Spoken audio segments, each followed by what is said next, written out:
Selamat datang, salam equilibrium. Pada video kali ini kita akan membahas mengenai jurnal pengeluaran kas. Jurnal pengeluaran kas ini merupakan salah satu dari beberapa jurnal khusus pada perusahaan dagang yang akan kita bahas. Untuk itu, mari kita simak uraian berikut ini. Pengertian jurnal pengeluaran kas adalah jurnal yang digunakan untuk mencatat transaksi yang berkaitan dengan pengeluaran uang tunai atau pengeluaran kas atau pengeluaran yang setara dengan uang tunai. Bentuk jurnal pengeluaran kas bisa kita lihat pada layar monitor berikut ini. Ini adalah bentuk jurnal pengeluaran kas. Kalau kita perhatikan ada beberapa kolom tanggal untuk mencatat tanggal transaksi. Kolom keterangan ini untuk mencatat keterangan dari transaksi tersebut. Lalu ada kolom debit dan kolom kredit. Kolom debit ada beberapa kolom. Yang pertama ada kolom utang dagang. Kolom utang dagang ini untuk mencatat pengeluaran kas untuk pembayaran utang. Sedangkan apabila pengeluaran kas tersebut untuk membeli barang dagangan, maka dicatat di kolom pembelian. Selain untuk membayar utang dan membeli barang dagang, maka pengeluaran kas itu kita catat di dalam kolom serba-serbi. Di situ ada nama akun dan jumlahnya. Nama akun kita tuliskan dengan akun apa yang terkait dengan pengeluaran kas tersebut. Lalu pada sisi kredit kita lihat ada dua kolom, yaitu kas untuk mencatat kas yang dikeluarkan dan potongan pembelian apabila pada pengeluaran kas tersebut terdapat potongan pembelian sehingga tidak perlu mengeluarkan kas sebesar utang. Untuk memahami mengenai jurnal pengeluaran kas ini, mari kita simak contoh soal berikut. Contoh soal yang ada pada monitor ini adalah transaksi-transaksi yang berkaitan dengan perusahaan dagang. Dan transaksi yang ada pada monitor ini adalah transaksi yang berkaitan dengan pengeluaran kas atau pengeluaran uang tunai. Transaksi yang lengkapnya sendiri ada pada deskripsi pada video ini. Pada deskripsi video ini ada soal yang lebih lengkap, dan yang ditampilkan di monitor ini adalah yang terkait dengan pengeluaran kas. Mari kita bahas soal tersebut satu persatu, mulai dari tanggal 17 sampai dengan tanggal 31, karena tanggal-tanggal tersebutlah yang terkait dengan pengeluaran kas.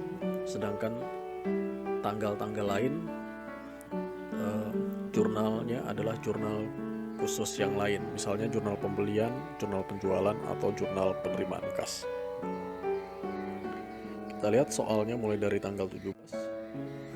Tanggal 17 melunasi utang dagang kepada PD Bintang atas faktur tanggal 14 Januari 2022 sebesar 4.700.000. Bagaimana transaksi ini kita catat ke dalam jurnal pengeluaran kas? Mari sama-sama kita perhatikan. Ini adalah format atau kolom jurnal pengeluaran kas yang sudah kita buat pada slide sebelumnya. Sekarang kita akan memasuk atau mencatat transaksi tersebut ke dalam jurnal pengeluaran kas.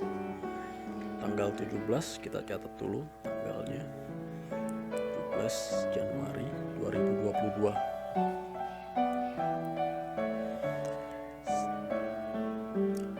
Melunasi utang dagang atas faktur tertanggal 14 Januari. Maka kita perlu lihat dulu tanggal 14 Januari. Keterangannya PD Bintang, kita lihat dulu ya. Tanggal 14 Januari itu saya tampilkan kembali soalnya. Soal sebelumnya yang sudah kita bahas pada jurnal pembelian, ternyata ada transaksi membeli barang dagang dari PD Bintang seharga 4.700.000 dengan syarat 3/10 N/30, faktur nomor 02. Pembelian ini dilakukan secara kredit seberharga atau sebesar 4.700.000, dan pada tanggal 17 ternyata pembelian ini dibayar ya. Pembelian yang dilakukan secara kredit ini dibayar atau dilunasi. Dari transaksi tanggal 14 ternyata timbul yang namanya utang dagang. Dari transaksi pembelian ini timbul yang namanya utang dagang. Nah, utang dagang ini dibayar pada tanggal 17 seperti yang ada pada soal. Maka kita tulis di dalam jurnal utang dagangnya berkurang, maka utang dagang didebit ditulis sebesar 4.700.000. Kemudian kita kembali ke soal yang tadi tanggal 14, bahwa dalam transaksi pembelian tersebut terdapat syarat 3/10 N/30. Artinya apa?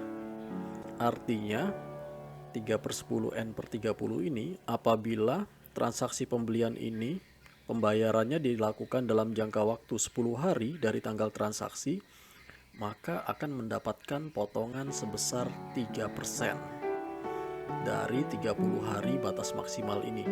Jika dibayar dalam jangka waktu 10 hari dari tanggal transaksi, maka akan dapat potongan 3%.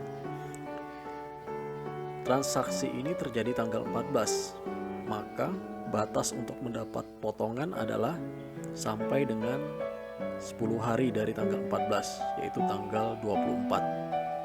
Ternyata pada tanggal 17 transaksi tersebut, utang tersebut ternyata sudah dilunasi. Karena dilunasi dalam jangka waktu yang dipersyaratkan ini 3/10, dalam waktu 10 hari dari tanggal pembelian sudah dibayar, maka akan dapat potongan 3%. Maka di dalam kolom kredit, di kolom potongan pembelian, kita tulis potongannya sebesar 3% dari 4.700.000, yaitu 141.000. 141.000 itu kita dapatkan dari ini, 3% kali 4.700.000. Sehingga kas yang dikeluarkan untuk membayar utang dagang tersebut bukan 4.700.000 tapi selisihnya, yaitu 4.700.000 dikurang 141.000, yaitu 4.559.000. Demikian jurnal untuk tanggal 17 ini. Kita lanjutkan ke jurnal yang berikutnya atau soal yang berikutnya. Tanggal 20. Membayar beban angkut atas barang yang dibeli senilai Rp800.000. Tinggal kita masukkan aja, kita tulis tanggalnya tanggal 20, lalu keterangannya kita tulis beban angkut pembelian, kita masukkan di dalam kolom serba-serbi, karena kolom utang ini untuk mencatat pembayaran utang, kolom pembelian ini untuk mencatat pembelian barang dagang. Jadi selain itu kita masukkan ke dalam kolom serba-serbi. Kita tulis nama akunnya yaitu beban angkut dan nilainya sebesar Rp800.000. Kreditnya kas Rp800.000. Lalu transaksi yang selanjutnya tanggal 24, yaitu membeli barang dagang secara tunai dari toko Lingga sebesar Rp4.500.000. Kita catat transaksi tersebut ke dalam jurnal pengeluaran kas sebagai berikut. Tanggalnya kita tulis tanggal 24, keterangannya kita tulis nama toko. Lalu karena ini transaksinya adalah membeli barang dagang, maka kita tulis transaksi tersebut di dalam kolom pembelian. Ingat, kolom pembelian ini untuk mencatat transaksi pembelian barang dagang secara tunai. Kita tuliskan nilainya yaitu 4.500.000 dan kreditnya kas 4.500.000. Kita lanjutkan lagi pada transaksi yang selanjutnya, yaitu tanggal 27 Januari. Tuan Arif selaku pemilik toko mengambil uang untuk keperluan pribadi sebesar 1.650.000. Pengeluaran kas lagi untuk pengambilan pribadi. Maka kita tulis transaksi tersebut di jurnal pengeluaran kas tanggal 27. Kita tulis prive Tuan Arif atau prive Arif. Ini kita catat di dalam kolom serba-serbi ya. Kita tulis prive Arif dan nilainya yaitu 1.650.000. Kreditnya kita tulis 1.650.000 pada kas. Selanjutnya kita akan mencatat transaksi tanggal 29 Januari. Transaksinya adalah melunasi utang dagang kepada UD Makmur sebesar 7.800.000 atas faktur tanggal 3 Januari 2020 dikurangi retur pembelian dan pengurangan harga 500.000. Lihat transaksi tanggal 4 Januari 2022 di jurnal umum.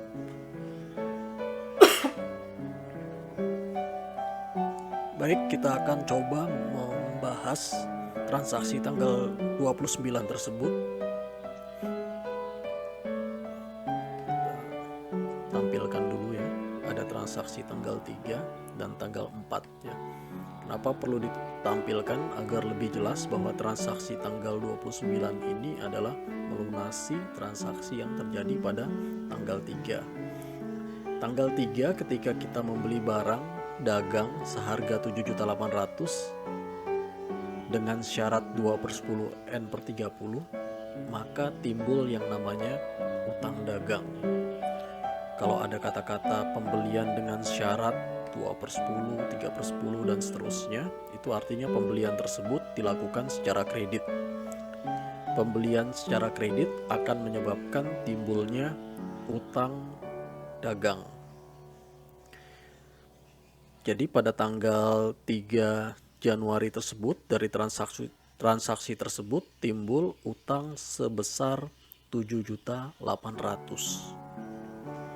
Sedangkan pada tanggal 4 dikirim nota debit atas pengembalian barang dagang yang dibeli pada tanggal 3. Artinya barang dagang yang kita beli pada tanggal 3 tersebut dikembalikan sebagian, yaitu senilai 500.000 karena rusak. Jadi sebagian barang itu rusak, ternyata yang kita beli senilai 500.000. Jadi 500.000 itu kita kembalikan atau kita tidak jadi membeli. Jadi yang kita beli bukan 7.800.000 tapi 7.800.000 dikurangi dengan 500, yaitu 7.300.000. Maka tanggal 29 ini akan kita catat transaksinya, kita tulis tanggal, kemudian kita tulis nama tokonya UD Makmur, kita bayar utangnya yaitu sebesar 7.300.000.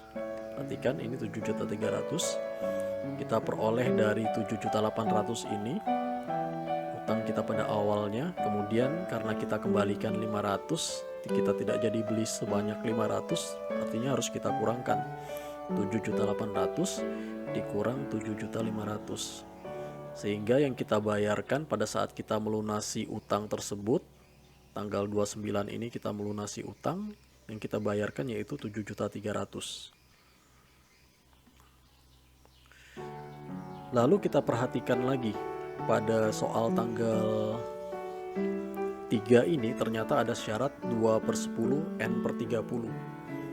Jadi kalau dibayar dalam jangka waktu 10 hari dari tanggal transaksi, tanggal transaksinya adalah tanggal 3, jadi 10 hari dari tanggal 3 itu adalah tanggal 13, maka akan dapat potongan sebesar 2%. Tapi ternyata dibayarnya tanggal 29. Sudah lewat dari 10 hari dari tanggal transaksi, maka tidak dapat potongan. Sehingga kasnya juga tetap sebesar 7.300.000 rupiah.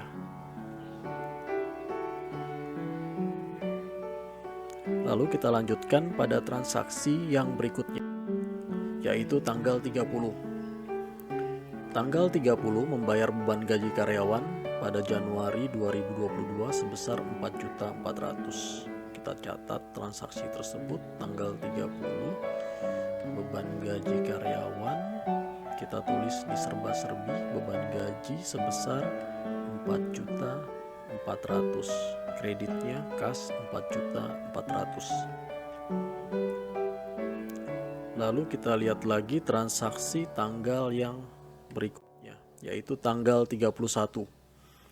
Membayar beban listrik dan telepon senilai Rp900.000. Kita catat di dalam jurnal pengeluaran kas tanggal 31.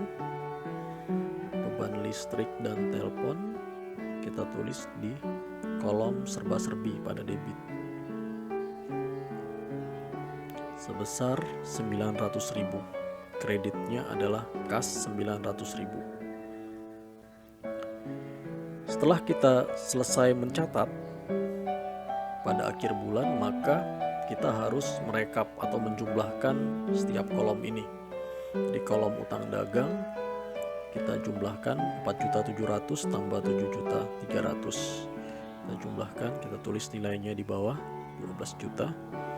Kemudian kolom pembelian nilainya tetap 4.500.000. Lalu kolom serba-serbinya 7.750.000. Lalu kolom kas 24.109.000 dan kolom potongan pembelian 141.000. Dengan demikian kita telah menyelesaikan pencatatan transaksi ke dalam jurnal pengeluaran kas.